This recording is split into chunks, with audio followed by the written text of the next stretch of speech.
بسم اللہ الرحمن الرحیم۔ السلام علیکم۔ ہمیں آج سورہ انعام کی آیت نمبر 80 سے اپنا سبق شروع کرنا ہے۔ یہ سورہ مبارکہ میں بار بار بیان کر چکا دعوت کی سورہ ہے۔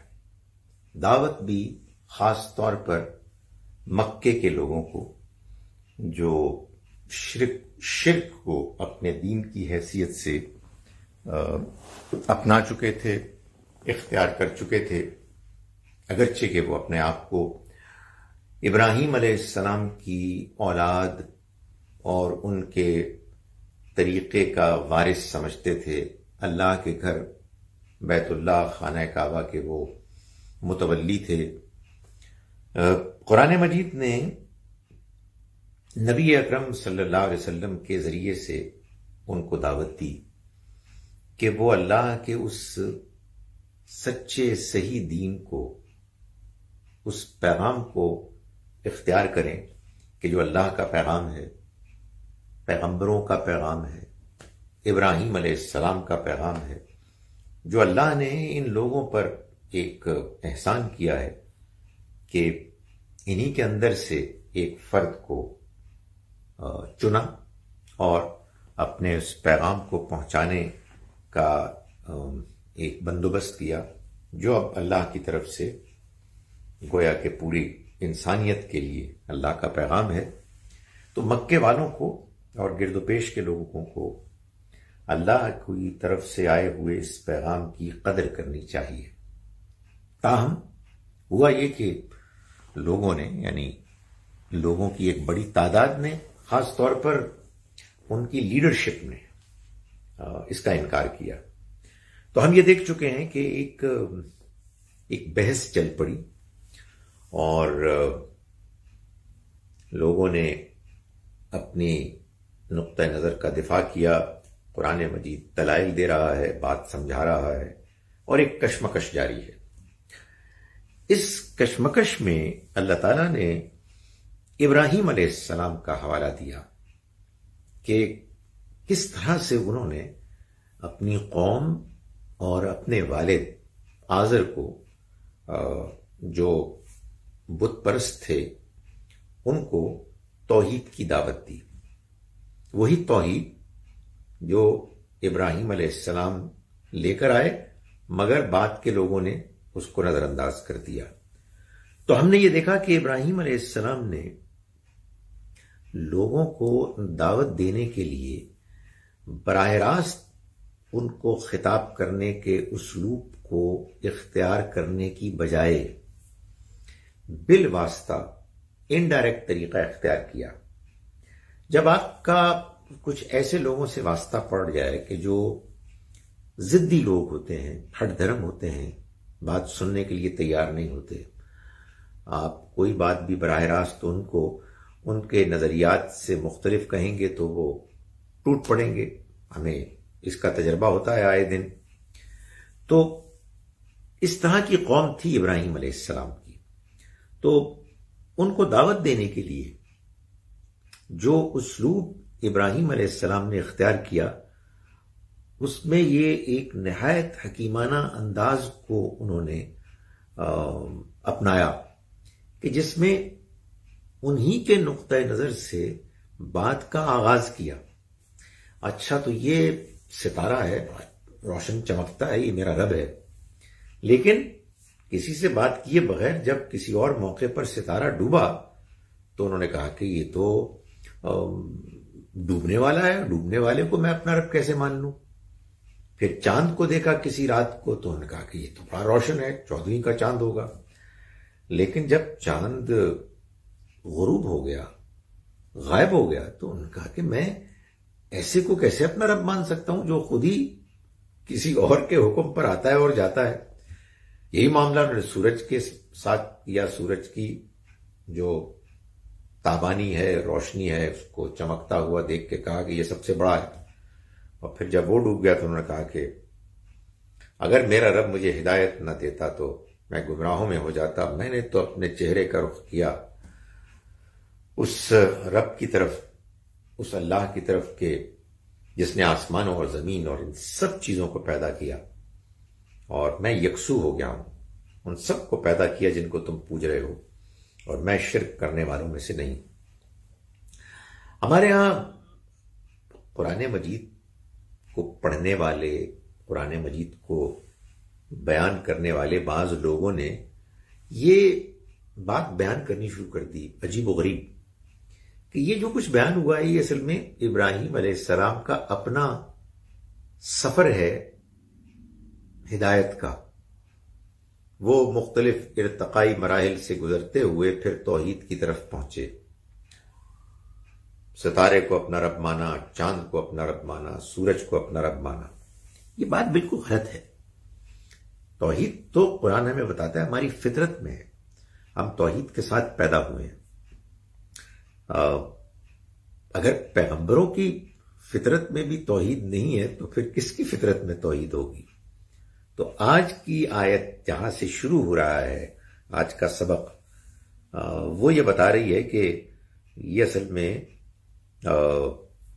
ان کو جو قوم نے ان کے ساتھ کی مباحثہ کیا، یہ اصل میں اللہ کی طرف سے ملنے والی اس رہنمائی کے باوجود مباحثہ کیا جو اللہ نے ابراہیم علیہ السلام کو اس ضمن میں سکھایا۔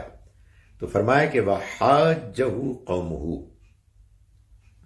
ان سے جھگڑنے لگی، مباحثہ کرنے لگی ان کی قوم، یعنی ابراہیم علیہ السلام کی قوم۔ ڈائلاگ، ڈسکشن بہت اچھی چیز ہے، اس میں نہ صرف یہ کہ کوئی حرج نہیں بلکہ وہ مطلوب ہے۔ میرے اور آپ کے درمیان اختلاف ہے تو اس اختلاف کو ہم کیسے ریزالو کریں گے اگر ہم آپس میں گفتگو نہیں کریں گے؟ لیکن گفتگو میں اگر بات سمجھنے کی نیت نہ ہو بلکہ بحث برائے بحث ہو، دوسرے کو ہرانا، زیر کرنا، مغلوب کرنا اگر مقصود ہو تو پھر اس سے زیادہ کوئی بدترین چیز نہیں ہو سکتی۔ اور اللہ کی پناہ مانگنی چاہیے کہ انسان ایسی کسی ایکسچینج آف فائر کا حصہ بنے۔ تو اللہ تعالیٰ فرما رہے ہیں کہ وَحَاجَّهُ قَوْمُهُ، ان کی قوم نے ان کے ساتھ جھگڑا کیا۔ قَالَ، فرمایا ابراہیم علیہ السلام نے، أَتُحَاجُّونِّي، کیا تم مجھ سے جھگڑ رہے ہو، فی اللہ، اللہ کے بارے میں، وقد ہدان، حالانکہ اس نے مجھے ہدایت دی۔ میں تو اس کی طرف سے ملنے والی ہدایت کی بنیاد پر تم کو دعوت دے رہا ہوں اور تمہیں سمجھا رہا ہوں کہ تم جس مذہب دین کو اختیار کیے ہوئے ہو وہ غلط ہے اور تم اس کو چھوڑ دو۔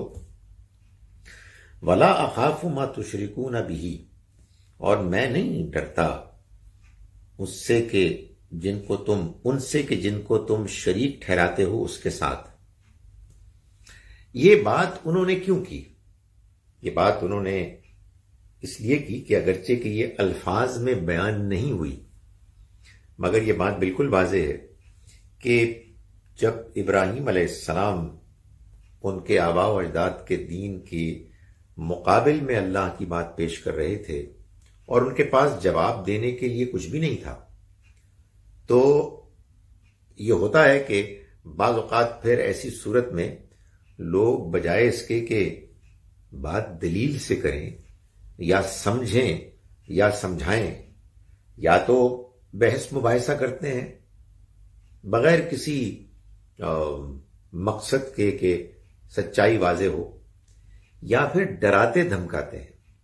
تو یہ جو آیات کے الفاظ ہیں ان سے معلوم ہوتا ہے کہ ابراہیم علیہ السلام کو باقاعدہ ان کی قوم کے لوگوں نے ڈرانا دھمکانا شروع کر دیا کہ اگر تم نے ہمارے خداؤں کے خلاف اپنی یہ مہم جاری رکھی تو پھر تمہارے اوپر وبال آئے گا اس کا، تمہیں ہمارے خداؤں کی ناراضی تمہارے اوپر اثر انداز ہوگی تو تم ڈرو ان سے۔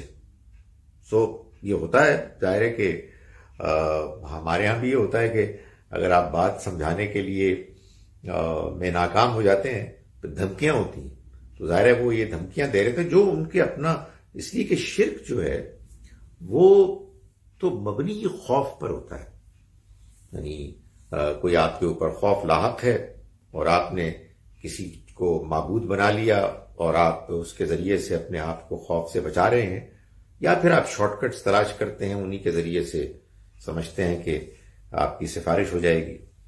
تو یہ جب حضرت ابراہیم علیہ السلام کو ڈرایا گیا تو انہوں نے یہ فرمایا کہ وَلَا أَخَافُ مَا تُشْرِكُونَ بِهِ، میں نہیں ڈرتا ان سے کہ تم جن کو شریک ٹھہراتے ہو اس کے ساتھ، یعنی اللہ کے ساتھ، اِلَّا أَن يَشَاءَ رَبِّي شَيْئًا، سوائے اس کے کہ میرا رب کچھ چاہے۔ یعنی مطلب یہ ہے کہ میں نے تو اس پر بھروسہ کیا ہے اور میں نہیں ڈروں گا کسی چیز سے، ان جھوٹے معبودوں سے کہ جن کا سہارا لے کے تم مجھ کو ڈرا دھمکا رہے ہو۔ لیکن بھئی میں ایک انسان ہوں، میں اپنے رب کا ایک ناچیز بندہ ہوں، میرا رب اگر یہ چاہے کہ میں کسی موقع پر وقتی طور پر کسی چیز سے ڈر جاؤں تو یہ اس کا فیصلہ ہے۔ وسع ربی کل شیء علما، میرا رب تو ہر چیز پر علم کے لحاظ سے چھا گیا ہے، یعنی اس کا علم مکمل ہے۔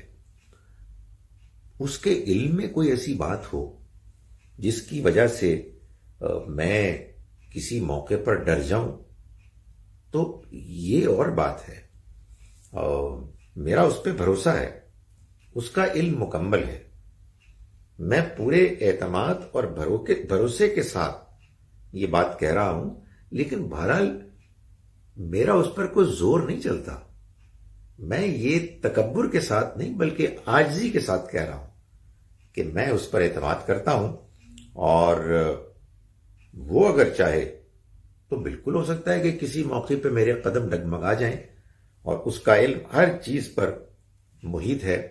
افلا تتذکرون، تو کیا تم نصیحت نہیں حاصل کرتے، کیا تم دھیان نہیں کرتے؟ یعنی مطلب یہ ہے کہ تم غور کرو کہ میں کہ جو اس ایک رب وحدہ لا شریک کے پیغام کو پیش کر رہا ہوں اور میں اس کے راستے پر کھڑا ہوا ہوں، میں تو اپنی بات کو بیان کرتے ہوئے بھی احتیاط کر رہا ہوں کہ میں اپنے رب پر بھروسہ کرتا ہوں، میرا رب اگر کوئی چاہے کہ میرے اندر کہیں کوئی وقتی طور پر لغزش پیدا ہو جائے، اس کا علم ہے، اس کی منشا ہے، میں تو اس کو مانتا ہوں، اس پر بھروسہ کرتا ہوں۔ ظاہر ہے کہ اللہ تعالیٰ بندوں کے بارے میں فیصلہ کرتا ہے پورے اپنے علم کی بنیاد پر، بندہ اس پہ بھروسہ کرتا ہے۔ انسان کو اگر یہ معلوم ہے کہ اللہ انسان کو اعتماد دیتا ہے اس بنیاد پر کہ انسان نے اس کے ساتھ مخلصانہ رویہ اختیار کیا ہے، لیکن اس کا اپنا ایک طریقہ ہے، اگر فرض کیجئے کہ انسان سے کوئی غلطی ہو گئی ہے تو اس غلطی کی اصلاح کے لیے وہ بعض اوقات اس انسان کے اندر ایک خوف وقتی طور پر پیدا کر سکتا ہے، اس کے قدم ڈگمگا سکتے ہیں۔ تو کوئی انسان خواہ وہ کتنا ہی اللہ کے قریب کیوں نہ ہو، وہ یہ دعویٰ نہیں کر سکتا ہے کچھ نہیں ہوگا۔ یہ تو ہمارے یہاں لوگوں کا ایک رویہ ہوتا ہے کہ جی ہم نے اللہ کو ہم مانتے ہیں اور کر لو جو کرنا ہے۔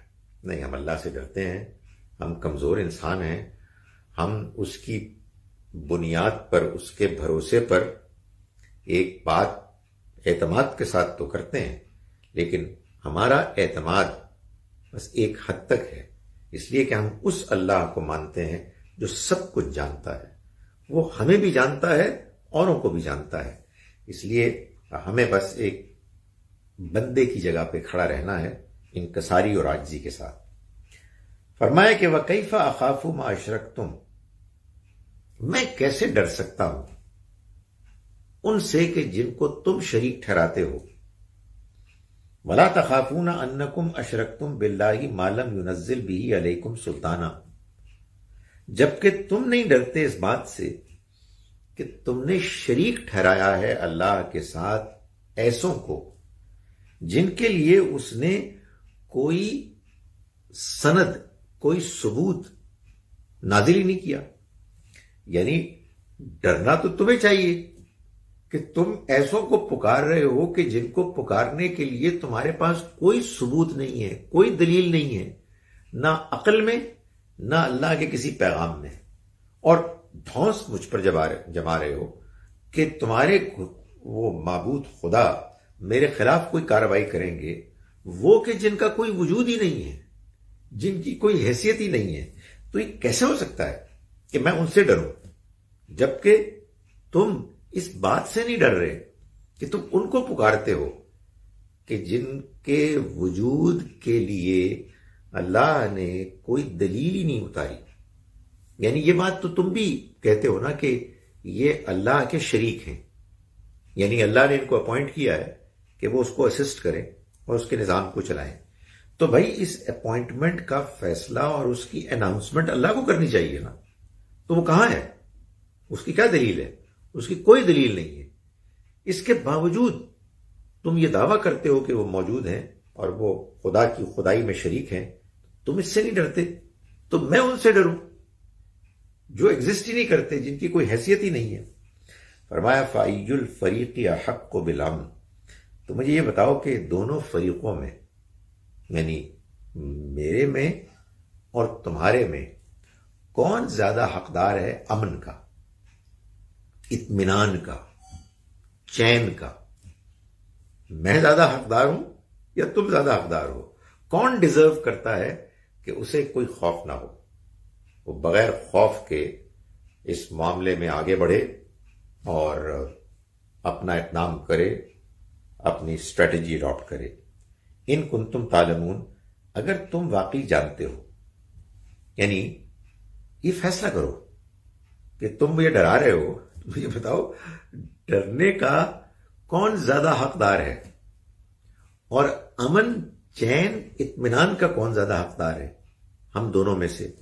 فرمایا الذین آمنوا ولم یلبسوا ایمانہم بظلم اولئک لہم الامن، وہ لوگ کہ جو ایمان لائے اور انہوں نے اپنے ایمان میں ظلم کو نہیں ملایا، ظلم سے انہوں نے اپنے ایمان کو آلودہ نہیں کیا، گندا نہیں کیا۔ ظلم شرک، قرآن مجید نے کہا کہ ان الشرک لظلم عظیم، شرک سب سے بڑا ظلم ہے۔ ظلم کیا ہوتا ہے؟ کسی حقدار کو اس کا حق نہ دینا، کسی کو اس کی جگہ سے ہٹا دینا، گرا دینا۔ اس کائنات کا سب سے بڑا حق یہ ہے کہ اللہ وحدہ لا شریک ہے، جس نے اس کائنات کو پیدا کیا، وہ اس دنیا کو چلا رہا ہے، وہی ہے کہ جو اس کا خالق ہے، وہی ہے جو مالک ہے، وہی ہے کہ جو دنیا کے انتظام کو چلانے والا رب ہے، ضرورتوں کو پورا کرنے والا ہے۔ تو جو اس پر ایمان لائے اور اس پر ایمان لانے کے بعد کسی اور کو شریک نہ ٹھہرائے، لیکن یہاں یہ بھی کہا جا سکتا تھا کہ فَلَمْ يَلْبَسُوا إِيمَانَهُمْ بِشِرْكٍ، کہ وہ اپنے ایمان کو شرک سے آلودہ نہیں کیا اس نے، مگر شرک نہیں کہا بلکہ ظلم کہا، تاکہ یہ معلوم ہو کہ شرک کیوں برا ہے۔ یعنی یہ نہ خیال ہو کہ بھائی ٹھیک ہے، ایک آپ کا مذہب ہے، ایک ہمارا مذہب ہے، آپ کا مذہب چلیں، ایک اللہ کو مانتا ہے، ہم کئی معبودوں کو مانتے ہیں، تو ایسی کیا بات ہے؟ نہیں، یہ ظلم ہے۔ جیسے قرآن مجید میں آپ یہ دیکھیں گے کئی جگہوں پر اللہ تعالیٰ جب یہ بات بیان کر رہے ہوتے ہیں کہ وہ لوگ کہ جنہوں نے کفر کیا، تو بجائے اس کے کہ کفر ہو وہ یہ کہتے ہیں، وہ قرآن کہتا ہے کہ انہوں نے تکبر کیا، یعنی الذین کفروا کی جگہ استکبروا یہ بیان کرتا ہے تاکہ یہ بات معلوم ہو کہ اصل میں کفر ہے کیا۔ کفر اصل میں تکبر کے ساتھ، ایروگنس کے ساتھ اللہ کے پیغام کو، اللہ کی طرف سے آئی ہوئی ہدایت کو ٹھکرانا۔ تو یہ فرمایا کہ وہ لوگ کہ جو ایمان لائیں اور جنہوں نے اپنے ایمان کو ظلم یعنی شرک کے ساتھ ملاوٹ کر کے اس کو گندا نہیں کیا، اولئک لہم الامن، یہی لوگ ہیں کہ جو امن کے حقدار ہیں، ان کے لیے امن ہے، ان کے لیے چین ہے، اطمینان ہے، وہم مہتدون، اور وہی ہیں کہ جو ہدایت یافتہ ہیں۔ یعنی مطلب یہ ہے وہ ہدایت پر ہیں، وہی ڈیزرو کرتے ہیں کہ ان کو چین اطمینان ملے۔ یعنی میں نے گزارش کی کہ وقتی خوف بعض اوقات ایک صاحب ایمان توحید پر کاربند انسان کے اوپر لاحق ہو سکتا ہے، اس لیے بھی کہ انسان میں فرق ہوتا ہے، اور اس لیے بھی کہ بہرحال ایمان کے باوجود انسان سے غلطیاں ہوتی ہیں، اور اللہ تعالیٰ ٹوکنے کے لیے، آنکھیں کھولنے کے لیے اس کا اہتمام کرتا ہے۔ اور اس میں ایک طریقہ یہ بھی ہو سکتا ہے کہ آدمی کو وقتی طور پر خوف آ جائے، لیکن ایک لانگ ٹرم بیسس پہ اطمینان،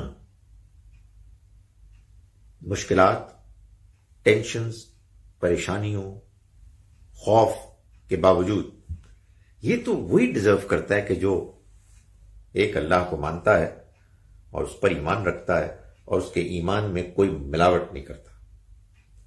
فرمایا وَتِلْكَ حُجَّتُنَا آتَيْنَاهَا إِبْرَاهِيمَ عَلَى قَوْمِهِ، یہ ہے وہ ہماری حجت جو ہم نے ابراہیم کو عطا کی اس کی قوم پر، یعنی یہ طریقہ ہے ہمارے پیغام کو پہنچانے کا کہ جو ہم نے ابراہیم کو عطا کیا کہ وہ اس کے ذریعے سے اپنی قوم کے اوپر ہماری بات کو بالکل واضح کر دے، ایسے واضح کر دے کہ جس کے بعد انکار کرنے والے کے پاس انکار کی کوئی گنجائش نہ رہے۔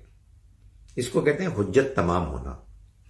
یعنی آپ نے دیکھا ہوگا ہمارے یہاں تو بہت بحث مباحثے ہوتے ہیں، آپ یہ حیران رہ جاتے ہیں کہ بھائی اس بات کو فلاں لوگ کیسے ڈیفینڈ کریں گے، مگر کوئی نہ کوئی بات کر دیتے ہیں، کوئی نہ کوئی دلیل لے آتے ہیں۔ لیکن اگر کچھ لوگوں کو بات ان کے کہنے کے نتیجے میں جب کنفرنٹ کیا جائے اور ان کو کہا جائے جی جناب کہ اس کا کیا جواب ہے، اس کا کیا جواب ہے، اس کا کیا جواب ہے، اور وہ بالآخر بالکل چت ہو جائیں اور معلوم ہو کہ سوائے آئیں بائیں شائیں کے نانسنسیکل بات کرنے کے کچھ بھی نہیں رہا، تو یہ ہے وہ چیز جس کو کہتے ہیں کہ حجت تمام ہو گئی، کوئی بات نہیں رہی۔ تو یہ اللہ تعالیٰ نے ابراہیم علیہ السلام کو طریقہ دیا کہ وہ اپنی قوم کے اوپر حجت تمام کرے۔ وہ طریقہ کیا تھا وہ میں بتا چکا کہ ان کو ایسے انڈائریکٹلی بات ان تک پہنچائی جس میں ان کی آرگومنٹ کو for the sake of argument مان لیا کہ اوکے ستارہ رب ہے، چاند رب ہے، سورج رب ہے، تو پھر یہ کیا ہو رہا ہے، واٹس گوئنگ آن، یہ ڈوب کیوں رہے ہیں۔ تو یہ غیر معمولی انداز اللہ تعالیٰ فرماتے ہیں ہم نے ابراہیم کو عنایت کیا ان کی قوم پر، نرفع درجات من نشاء، کیوں کیا؟ یہ سوال پیدا ہوتا ہے نا کہ وائے ابراہیم؟ فرمایا کہ ہم بلند کرتے ہیں درجے پر درجے جن کو چاہتے ہیں۔ یعنی یہ ہمارا فیصلہ ہے، ہمارا فیصلہ تھا کہ ہم ابراہیم کو یہ حیثیت دیں. ہم نے ان کو یہ حیثیت دی اور ہمارا یہ کام ہے، ہمارا یہ رائٹ ہے کہ ہم جس کو چاہیں درجات پر درجات بلند کر کے دیں. ان ربک، بے شک تمہارا رب، حکیم علیم، حکمت والا ہے، جاننے والا ہے. یعنی اگر وہ کسی کو، ابراہیم کو، اتنے بلند درجات دیتا ہے کہ درجوں پر درجے ان کو حاصل ہو جاتے ہیں، تو یہ اس لیے ہے کہ اللہ ہے کہ جو حکیم ہے. اس کی حکمت، اس کی وزڈم کا یہ تقاضا ہوا کہ اس نے یہ فیصلہ کیا کہ دنیا میں بھی، آخرت میں تو انعام ملے گا میرٹ کی بنیاد پر، دنیا میں بھی جو اسپرچل مورل ایکسلنس ہے، جو ہدایت کی توفیق ہے اور ہدایت پھیلانے کی توفیق ہے، وہ اللہ تعالیٰ دے گا انسان کی اپنی صلاحیت کے لحاظ سے، میرٹ کی بنیاد پر. جو ڈیزرو کرتا ہوگا اس کو وہ درجوں میں بلندی دے گا. اور وہ علیم ہے، وہ جانتا ہے کون ڈیزرو کرتا ہے. فیصلہ اس کا میرٹ کی بنیاد پر، یہ وزڈم ہے. اور میرٹ پر اترتا کون ہے، یہ اس کا علم ہے. تو اس میں کوئی شبہ نہیں ہے کہ اللہ لوگوں کو پرکھتا ہے، اور پرکھنے کے بعد جب وہ اس نتیجے پہ پہنچتا ہے کہ یہ میرا بندہ جو ہے یہ ڈیزرو کرتا ہے، میں نے چن لیا ہے، اور میں اب اس کو وہ مقام دوں گا کہ جو مقام کسی اور کو نہیں ملا، درجوں پر درجے بلند ہوں گے. یہ پرکھ انسان کی قدم قدم پر ہوتی ہے. اللہ تعالیٰ موقع فراہم کرتا ہے، آزمائشوں میں مبتلا کرتا ہے، بیماری، تنگی، خوشحالی، شہرت، یہ سب کچھ ملتے ہیں، ٹیمپٹیشنز، برائی کے موقع. تو کچھ اللہ کے بندے ہوتے ہیں جو بہت آگے بڑھ جاتے ہیں، وہ اللہ کی توقعات پر پورا اترنے میں حد کر دیتے ہیں. جتنا خدا تعالیٰ کی ایکسپیکٹیشن ہوتی ہے ویسے ہی ہوتے ہیں، وہ ویسے ہی پورے اترتے ہیں، جیسے ابراہیم علیہ السلام. تو اللہ تعالیٰ فرماتے ہیں کہ ہم درجات پر درجات بلند کرتے ہیں جن کی ہم چاہتے ہیں. بے شک تمہارا رب حکمت والا ہے، علم والا ہے. وَوَهَبْنَا لَهُ إِسْحَاقَ وَيَعْقُوبَ. جب ابراہیم علیہ السلام نے اللہ کی خوشنودی پانے کے لیے جو اللہ تعالیٰ نے ان سے چاہا وہ پورا کر دیا، جو قرآن مجید میں بیان کیا گیا ہے کہ اللہ تعالیٰ نے وَإِذِ ابْتَلَىٰ إِبْرَاهِيمَ رَبُّهُ بِكَلِمَاتٍ، ہے نا سورہ بقرہ میں، کہ یاد کرو اس موقع کو کہ جب ابراہیم کو آزمایا اس کے رب نے کئی کلمات سے. کلمات یعنی اللہ تعالیٰ تو کلمہ بولتا ہے نا، فیصلہ کرتا ہے، ہو جا، ایسا ہو جا، یہ کر لو. بیٹے کے لیے خواب دکھا دیا کہ وہ اس کو ذبح کر رہے ہیں، اور نہ جانے کیا کیا. والد مشرک تھے، ان کے مقابلے میں کھڑے ہو گئے، قوم دشمن بن گئی، ہجرت کر کے گئے. بہت سے آزمائشیں تھیں جن پہ وہ پورے اترے. تو اس کے بعد فرمایا کہ وَوَهَبْنَا لَهُ إِسْحَاقَ وَيَعْقُوبَ، اور ہم نے اس کو اسحاق اور یعقوب عطا کیے. یعنی یہ پھر اللہ تعالیٰ پھر نوازنے پہ آتا ہے تو پھر وہ بھی نوازتا ہے. جب اللہ کا یہ بندہ اتنا آگے بڑھ گیا تو پھر خدا تعالیٰ نے بھی نوازنے میں کمال کر دیا. سنا ہے نا آپ نے نبی صلی اللہ علیہ وسلم کی، یہ ظاہر ہے کہ انکساری بھی ہے اور ابراہیم علیہ السلام کے ساتھ تعلق کا اظہار بھی ہے. کہ جب آپ سے یہ کہا گیا کہ آپ یہ بتائیے کہ ہم آپ کے لیے دعا کیسے کریں، جس کو آپ درود کہتے ہیں، فارسی کا لفظ ہے درود، تو آپ نے وہ دعا سکھائی جس کو اب درود ابراہیمی ہم کہتے ہیں، جس میں ابراہیم علیہ السلامی کا ذکر ہے۔ اور ایک شخص نے ایک مرتبہ آ کے آپ سے کہا کہ نبی صلی اللہ علیہ وسلم سے کہ السلام علیکہ یا خیر البریہ، سلامتی ہو آپ پر اے تمام مخلوقات میں سے سب سے بہتر۔ تو ابراہیم علیہ السلام نبی صلی اللہ علیہ وسلم نے اس کی طرف سر اٹھا کے دیکھا اور فرمایا کہ ذاکا ابراہیم خلیل اللہ، وہ تو ابراہیم تھے اللہ کے دوست۔ یہ بھی ایک بڑی شرف کی بات ہے کہ ابراہیم علیہ السلام کو اللہ تعالیٰ نے فرمایا کہ یہ میرا دوست ہے، واتخذ اللہ ابراہیم خلیلا۔ تو فرمایا کہ ہم نے اس کو اسحاق اور یعقوب عنایت کیے، کلن ہدینا، ان میں سے ہر ایک کو ہم نے ہدایت بخشی، ونوحن ہدینا من قبل، اور نوح کو بھی ہم نے ہدایت بخشی اس سے پہلے، ومن ذریتہ داؤد و سلیمان و ایوب و یوسف و موسیٰ و ہارون، اور اس کی اولاد میں سے داؤد، سلیمان، ایوب، یوسف، موسیٰ اور ہارون تھے۔ وَكَذَلِكَ نَجْزِي الْمُحْسِنِينَ، اور اسی طرح سے ہم محسنین کو صلہ دیا کرتے ہیں، بدلہ دیا کرتے ہیں۔ محسن وہ جو نیکی، ہدایت اور روحانیت میں ایکسلنس کی تلاش کرتا ہے، اعلیٰ ترین درجے کی۔ ایک نیکی یہ ہوتی ہے کہ آپ کر لیتے ہیں، نماز پڑھتے ہیں، نماز پڑھ لیتے ہیں، وقت پہ پڑھ لیتے ہیں، وضو بھی کرتے ہیں، ساری شرائط پوری کرتے ہیں، مگر بس پڑھ لی۔ اور ایک وہ نماز ہے کہ جس کو نبی صلی اللہ علیہ وسلم نے فرمایا اسی احسان کو بیان کرتے ہوئے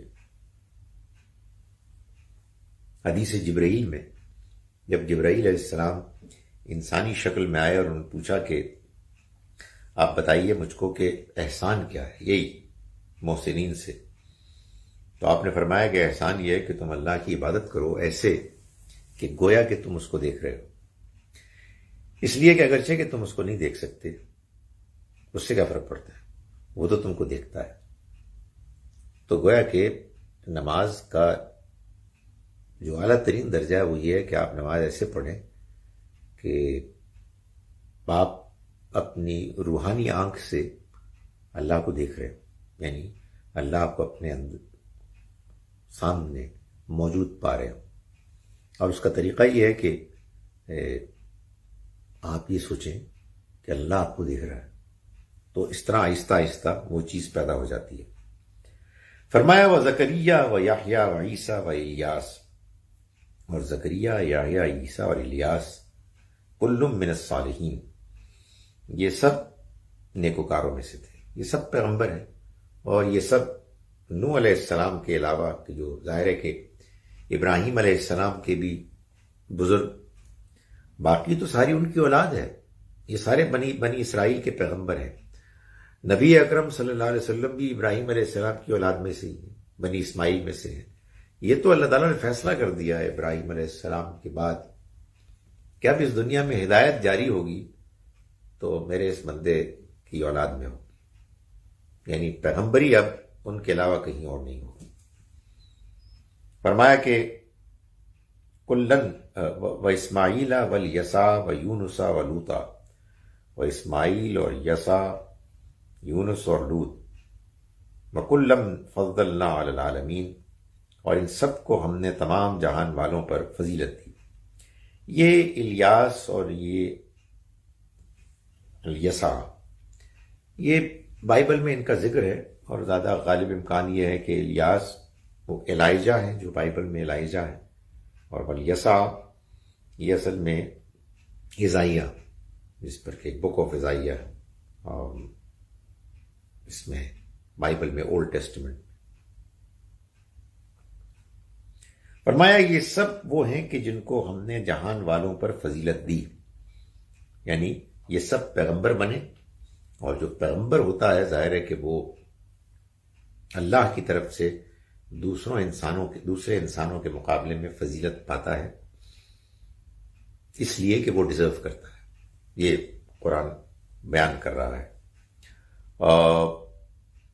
فرمایا کہ وَمِنْ آبائِهِمْ وَذُرِّيَّاتِهِمْ وَإِخْوَانِهِمْ، اور ان کے آبا و اجداد اور ان کی اولاد اور ان کے بھائی بہن، وَاجْتَبَيْنَاهُمْ، ہم نے ان کو چن لیا، وَهَدَيْنَاهُمْ، اور ان کو ہدایت دی، اِلَىٰ صِرَاطٍ مستقیم، سیدھے راستے کی طرف۔ یہ کن کو بتایا جا رہا ہے؟ مکے کے لوگوں کو، عرب کے ان مشرکین کو کہ جو یہ سمجھتے تھے کہ وہ ابراہیم علیہ السلام کی اولاد ہیں اور اس وجہ سے وہ اللہ کے پسندیدہ ہیں، ہدایت پر ہیں۔ وہ جو ہمارے مسلمانوں کا بھی حال ہے، چونکہ ہم مسلمان ہیں اس لیے ہم اللہ کے چہیتے ہیں، چاہے پٹائی ہو رہی ہو، ذلیل و رسوا ہو رہے ہوں، چاہے جھوٹے ہوں، چاہے وعدہ شکن ہو، یعنی احساس ہی نہ ہو کہ ہم نے کوئی معاہدے کیے ہوئے ہیں، ہمارا کوئی قانون ہے، ہمارا کوئی آئین ہے، کچھ پرواہ نہیں ہے، لیکن بہرحال ہم خار ہیں، بدکار ہیں، مگر تیرے محبوب کی امت سے۔ تو یہی حال ان مشرکین کا بھی تھا۔ وہ یہ سمجھتے تھے کہ بھائی ابراہیم کی اولاد ہیں ہم، تو اس وجہ سے ہمارا جو مقام ہے وہ کسی اور کا مقام ہو ہی نہیں سکتا۔ تو فرمایا کہ یہ ہیں ابراہیم کی اولاد جو اللہ کے نزدیک واقعی وہ حیثیت رکھتے ہیں کہ جس کے بعد ان کو اس بات کا شرف حاصل ہوا کہ وہ ابراہیم کی اولاد ہونے کی وجہ سے اللہ کے پسندیدہ بنے، کیونکہ انہوں نے اللہ کی طرف سے جو ان کے لیے توقعات تھیں ان توقعات کو پورا کیا۔ ذالک ھدی اللہ یہدی بہ من یشاء، یہ ہے اللہ کی وہ ہدایت جو وہ دیتا ہے جن کو چاہتا ہے، من عبادہ، اپنے بندوں میں سے۔ یعنی مطلب یہ ہے کہ یہ لوگ ہیں جن کا ہم نے ذکر کیا، یہ تھے کہ جن کو کہ اللہ کی ہدایت حاصل ہوئی اور اللہ نے ان کو ہدایت دی ان میں سے جن کو چاہا اپنے بندوں میں سے، یعنی یہ اللہ کی ہدایت ہے، اس سے وہ انہی کو مستفید کرتا ہے، سرفراز کرتا ہے اپنے بندوں میں سے جن کو چاہتا ہے۔ جن کو چاہتا ہے یعنی جو اس کے توقعات کی کرائیٹیریا پیمانوں پر پورا اترتے ہیں۔ خدا تعالیٰ کی چاہت بے وجہ نہیں ہوتی، اس کی چاہت اس کی حکمت، اس کے انصاف، اس کی رحمت کے مطابق ہوتی ہے۔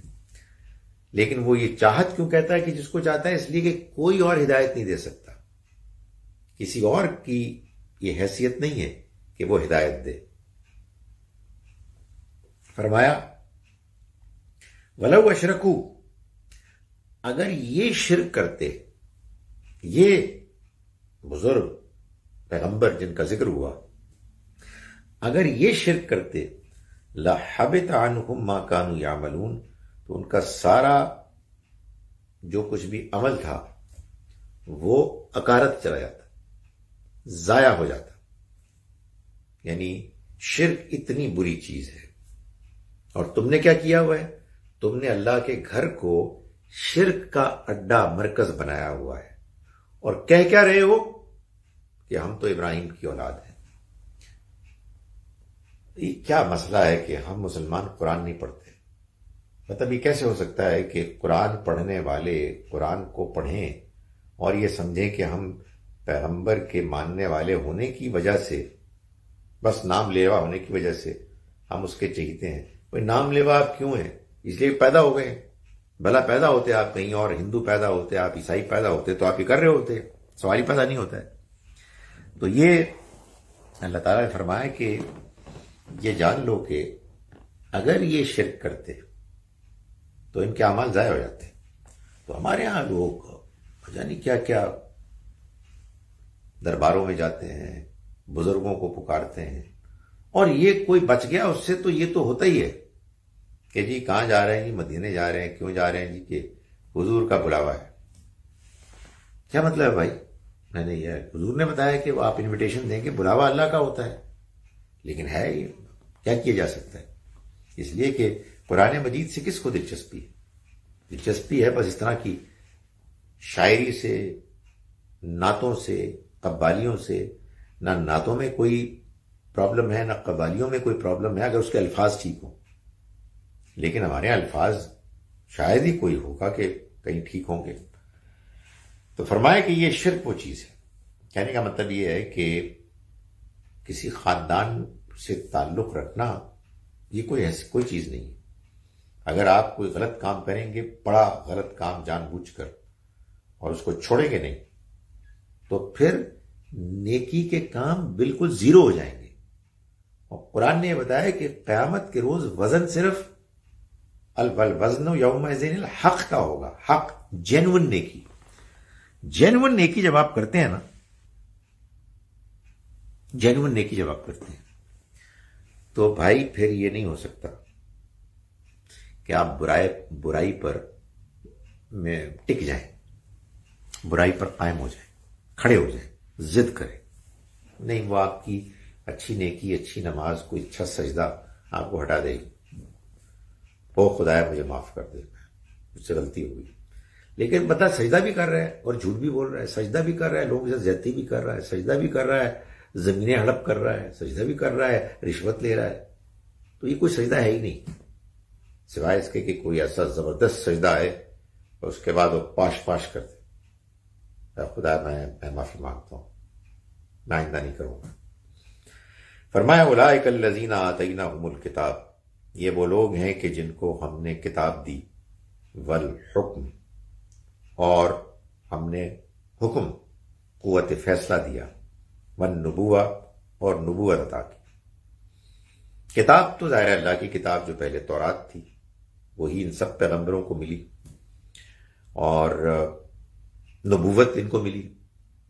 حکم یعنی ان سب کو اپنے اپنے حالات میں، کیپیسٹی میں فیصلے کرنے کی صلاحیت حاصل ہوئی. یہ بڑا مسئلہ ہوتا ہے، فیصلہ کرنا کوئی آسان چیز ہوتی ہے. وہ فیصلہ جو بالکل ٹھیک فیصلہ، نہ اس میں تکبر ہو، نہ اس میں بیجا دوسروں کے ساتھ نفرت دشمنی ہو، عین ٹھیک انصاف پر مبنی، اس کی صلاحیت اللہ نے دی. فَإِن يَكْفُرْ بِهَا هَؤُلَاءِ، تو اگر یہ لوگ اس کا انکار کر دیں گے، فَقَدْ وَكَّلْنَا بِهَا قَوْمًا لَيْسُوا بِهَا بِكَافِرِينَ، تو ہم نے اس کے لیے ایسے لوگوں کو منتخب کر لیا ہے، مامور کر لیا ہے کہ لیسو بہا بکافرین، جو اس کے انکار کرنے والے نہیں ہوں گے. یعنی کہنے کا مطلب یہ ہے کہ اے مکے والو، تمہیں اس کا اندازہ نہیں ہے کہ ہم نے تمہیں کتنا بڑا شرف دینے کا امکان پیدا کیا کہ اپنے آخری پیغمبر کو، اپنی آخری کتاب کو تمہارے شہر میں ہم نے اتارا، نازل کیا. یہاں سے ان کی دعوت کا آغاز ہوا، اور تم ان کی ناقدری کر رہے ہو. تم ناقدری کر رہے ہو تو ہمیں کوئی پرواہ نہیں. وَإِن يَكْفُرْ بِهَا هَؤُلَاءِ، اگر یہ اس کا انکار کرتے ہیں یہ لوگ مکے والے، تو ہمیں اس کی کوئی پرواہ نہیں ہے.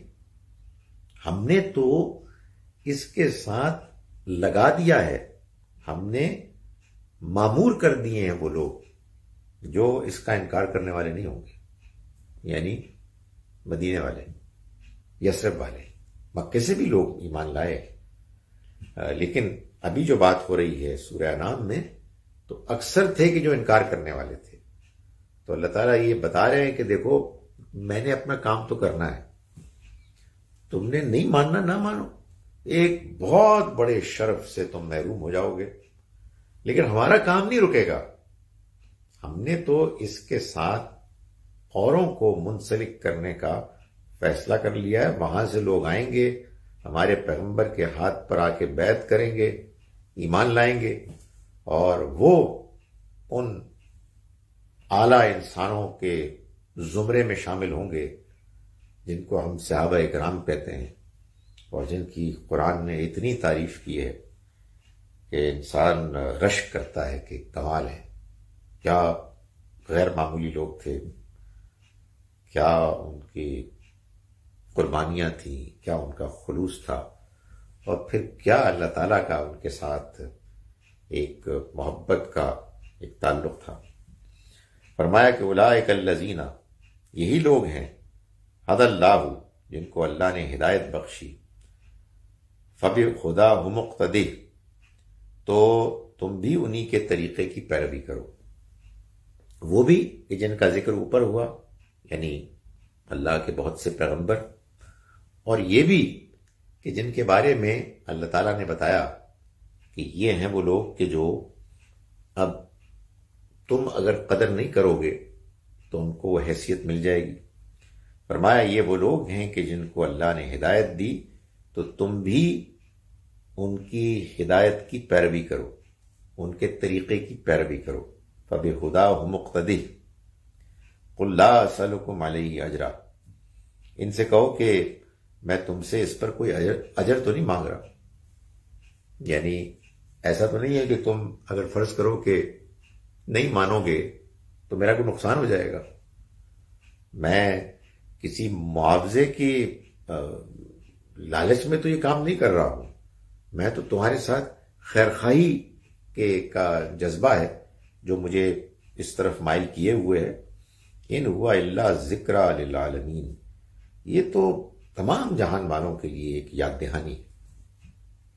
یاد دہانی کہہ کر یہ کہہ دیا کہ یہ تمہاری اپنی فطرت کی آواز ہے، تمہیں یاد کرایا جا رہا ہے کہ تم اصل میں اس توحید کی فطرت کو لے کے پیدا ہوئے تھے، خدا تعالیٰ سے ملاقات کر کے آئے تھے اور اس بات کا اقرار کر کے آئے تھے کہ الست بربکم قالوا بلا، تم نے کہا تھا کہ بالکل تو ہی ہمارا رب ہے۔ تو قرآن کیا کر رہا ہے؟ یہ تو یاد دہانی کرا رہا ہے، اور تمام جہان والوں کی، تمہارے سے شروع ہو رہا ہے اور یہ ساری دنیا میں پھیل جائے گا اور لوگوں کو یاد دہانی کرائے گا، اور تم انکار کر کے اپنی ناک کٹواؤ گے۔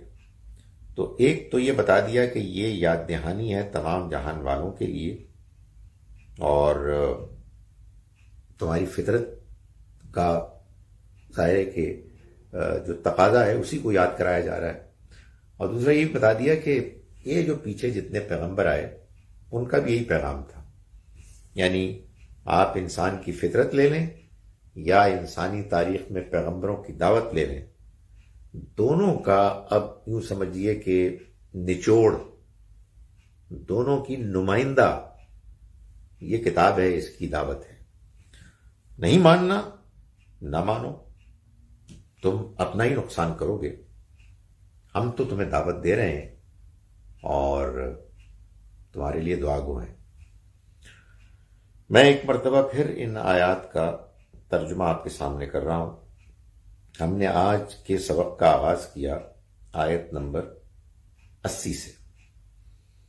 اعوذ باللہ من الشیطان الرجیم، بسم اللہ الرحمن الرحیم۔ وحاجہ قومہ، اور جھگڑا کیا اس سے یعنی ابراہیم سے اس کی قوم نے، قالا، انہوں نے فرمایا یعنی ابراہیم علیہ السلام نے، اتحاجونی، کیا تم مجھ سے جھگڑا کرتے ہو، فی اللہ، اللہ کے بارے میں، وقد ہدانی، جبکہ اس نے مجھے ہدایت دی، یعنی میں اس کا پیغام لے کے آیا ہوں اور تم مجھ سے جھگڑا کر رہے ہو۔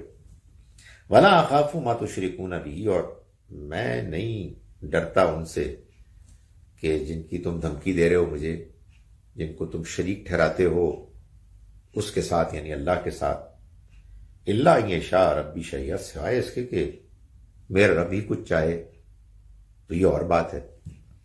وسع ربی کل شیء علما، میرا رب تو چھا گیا ہے ہر چیز پر علم کے لحاظ سے۔ افلا تتذکرون، تو کیا تم سمجھتے نہیں ہو، نصیحت حاصل نہیں کرتے۔ وَكَيْفَ أَخَافُ، اور یہ بتاؤ کہ میں کیسے ڈر سکتا ہوں، ماں ان سے اشرکتم تم شریک ٹھہراتے ہو جن کو، ولا تخافون جبکہ تم نہیں ڈرتے، انکم اس بات سے کہ تم نے اشرکتم شریک ٹھہرایا ہے، باللہ اللہ کے ساتھ، ماں ان کو لم ينزل بھی جن کے بارے میں اس نے یعنی اللہ نے نہیں اتارا ہے، علیکم تم پر، سلطانہ کوئی ثبوت، کوئی وضاحت، کوئی سند، ٹیسٹمنی۔ فَأَيُّ الْفَرِيقَيْنِ أَحَقُّ بِالْأَمْنِ تو یہ بتاؤ کہ دونوں میں فریقوں میں سے کون زیادہ امن کا حقدار ہے، ان کنتم تعلمون اگر تم واقعی جانتے ہو، یعنی اگر تم جان کر سمجھ کر بات کر رہے ہو تو یہ بتاؤ کہ آنیسٹلی دونوں میں سے کون زیادہ ڈیزرو کرتا ہے کہ وہ امن میں ہو، مطمئن ہو۔ الذین آمنوا پھر خود ہی جواب دیا، وہ ڈیزرو کرتے ہیں جو ایمان لائے، ولم یلبسوا ایمانہم بظلم یعنی اللہ پر ایمان لائے، ایمان تو خیر ایک طرح سے وہ بھی لائے، لیکن کون سا ایمان؟ ولم یلبسوا ایمانہم بظلم اور جنہوں نے اپنے ایمان میں ظلم کو شامل نہیں کیا، اپنے ایمان کو ظلم سے یعنی شرک سے گندا نہیں کیا، اولئک لہم الامن وہی لوگ ہیں کہ جو امن کے حقدار ہیں، وہم مہتدون اور وہی لوگ ہیں کہ جو ہدایت یافتہ ہیں۔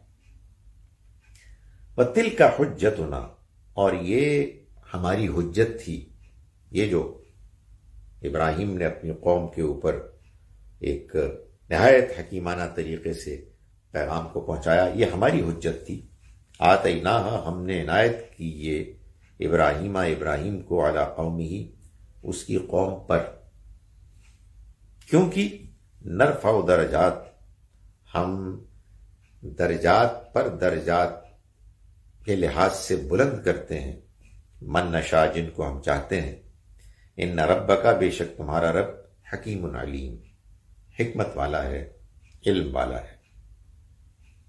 وَوَهَبْنَا لَهُ اسحاق وَيَعْقُوب اور ہم نے عنایت کیا اس کو یعنی ابراہیم کو ہم نے عنایت کیے اسحاق اور یعقوب، کلن ہدینا ان میں سے ہم نے ہر ایک کو ہدایت بخشی، وَنُوحًا ہدینا من قبل اور نوح کو ہم نے ہدایت بخشی اس سے پہلے، وَمِن ذُرِّيَّتِهِ داؤد وسلیمان وایوب ویوسف وموسیٰ وہارون اور داؤد، سلیمان، ایوب، یوسف، موسیٰ، ہارون ان کی اولاد میں سے، وَكَذَلِكَ نَجْزِي الْمُحْسِنِينَ اور اسی طرح سے ہم محسنین کو بدلہ دیتے ہیں، بہترین رویہ اختیار کرنے والوں کو بدلہ دیتے ہیں۔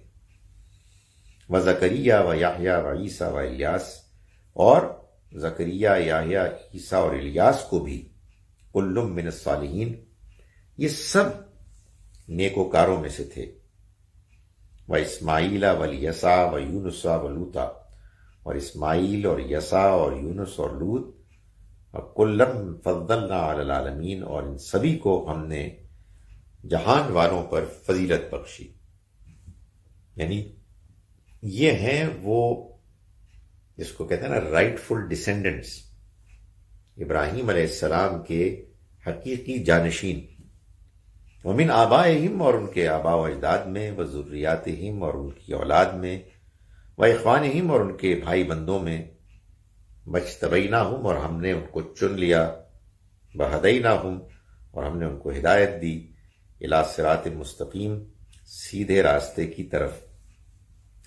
ذالک ھدی اللہ یہ ہے اللہ کی ہدایت، یہدی بہ وہ ہدایت دیتا ہے اس کی، من یشاء جن کو چاہتا ہے، من عبادہ اپنے بندوں میں سے، یعنی جن کو وہ میرٹ پر پورا اترتے ہوئے دیکھتا ہے، اس کی یہی منشا ہے تو ان کو ہدایت دیتا ہے۔ وَلَوْ أَشْرَكُوا اگر انہوں نے شرک کیا ہوتا، لَحَبِطَ عَنْهُمْ تو ضائع ہو جاتے ان کے، ما کانوا یعملون وہ اعمال کے جو وہ کرتے تھے، یعنی نیکی کے اعمال سب ضائع ہو جاتے۔ اولئک الذین، یہ وہ لوگ ہیں، آتیناہم الکتاب والحکم والنبوہ، کہ ہم نے دی ان کو کتاب اور فیصلہ کرنے کی صلاحیت اور نبوت۔ وَإِن يَكْفُرْ بِهَا، پھر اگر یہ انکار کر دیں اس کا، ہؤلاء یہ لوگ، پھر اگر انکار کر دیں اس کا، اس ہدایت کا، اس سلسلہ ہدایت کا جو ایک چلا آ رہا ہے فلو، اگر یہ اس کا انکار کر دیں تو فقط وکلنا، اگر یہ انکار کر دیں تو ہمیں کچھ نہیں ہوگا، ہمیں کوئی فرق نہیں پڑتا، ہمارے کچھ نہیں بگاڑ سکتے۔ یہ الفاظ میں نہیں ہے، امپلائیڈ ہے، شرط ہے، جواب شرط محذوف ہے، یعنی آپ خود اس کو نکال سکتے ہیں اس میں سے، جملے میں سے۔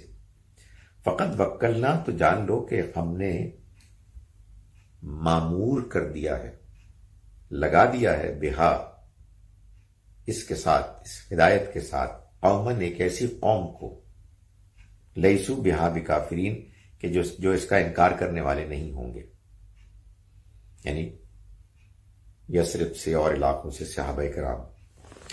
اولئک الذین ھدی اللہ، یہ وہ لوگ ہیں کہ اللہ نے جن کو ہدایت دی، فبہداہ مقتدی، تو تم ان کی ہدایت کی پیروی کرو، انہی کے طریقے کی پیروی کرو۔ قل لا اسألکم علیہ اجرا، ان سے کہو کہ میں تم سے اس پر کوئی اجر نہیں مانگتا، کوئی اجرت نہیں مانگتا، کہ اگر تم نے نہیں مانا تو میرا کوئی نقصان ہو جائے گا۔ ان ہوا الا، یہ نہیں ہے مگر ذکر للعالمین، ایک یاد دہانی تمام جہان والوں کے لیے۔ اقول قولی ھذا واستغفر اللہ لی ولکم ولسائر المسلمین والمسلمات۔ بہت شکریہ۔